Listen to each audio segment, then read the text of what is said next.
What if I told you there's solid historical evidence that Jesus Christ really walked the earth 2,000 years ago? You don't have to take my word for it. Historians, ancient texts, and even skeptics have weighed in. And some of the evidence might surprise you. Stay tuned, because today we're diving deep into what historians say about Jesus, the proof they've uncovered, and why it still matters today. Before we dive into the evidence, let's set the stage. It's 1st century Judea, a land under Roman rule, filled with political tension and religious fervor. This is the backdrop where Jesus of Nazareth, a carpenter-turned-teacher, supposedly lived, taught, and was crucified. But how do we know this isn't just a story? Number 1, the non-Christian evidence. Let's start with the skeptics. Did you know several ancient historians who weren't Christians wrote about Jesus? Here are the heavy hitters. Tacitus, this Roman historian called Jesus Christus and wrote about his execution under Pontius Pilate. This wasn't a Christian fanboy. Tacitus despised Christians.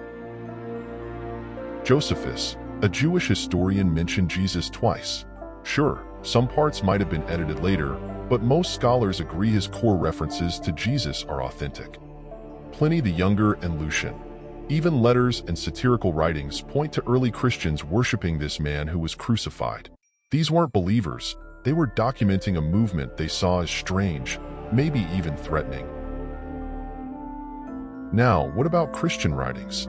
Sure, the Gospels are religious texts, but historians also treat them as historical documents.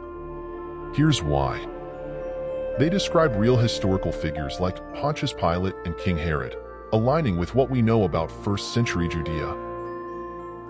Then there's Paul, whose letters are some of the earliest written references to Jesus. And get this, Paul's letters were circulating just 20 years after Jesus' death.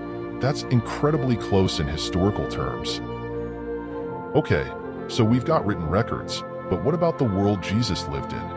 Archaeology backs up the Gospels' descriptions of towns like Nazareth, Capernaum, and Jerusalem during his time. These weren't mythical places, they were real. Plus, think about this. Why would a tiny movement led by an ordinary man explode into a global phenomenon, with followers willing to face persecution and even death, if it wasn't rooted in something real?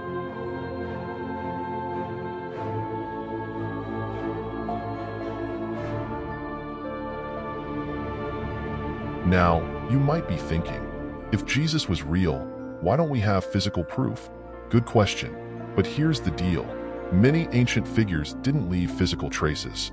We don't have writings directly from Socrates either, but no one doubts he existed.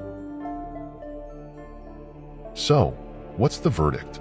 The evidence, historical records, archaeology, and the sheer persistence of his story points to Jesus being a real person who lived 2,000 years ago. Whether or not you believe in the miracles, his existence is hard to deny. And here's why it matters. Understanding the historical Jesus helps us see how one man's teachings reshaped history and continues to impact billions of lives today. Now it's your turn. What do you think about the historical evidence for Jesus? Drop your thoughts in the comments below. And if you found this video eye-opening, don't forget to hit that like button, subscribe, and share it with someone curious about history. Thanks for watching, and I'll see you in the next video.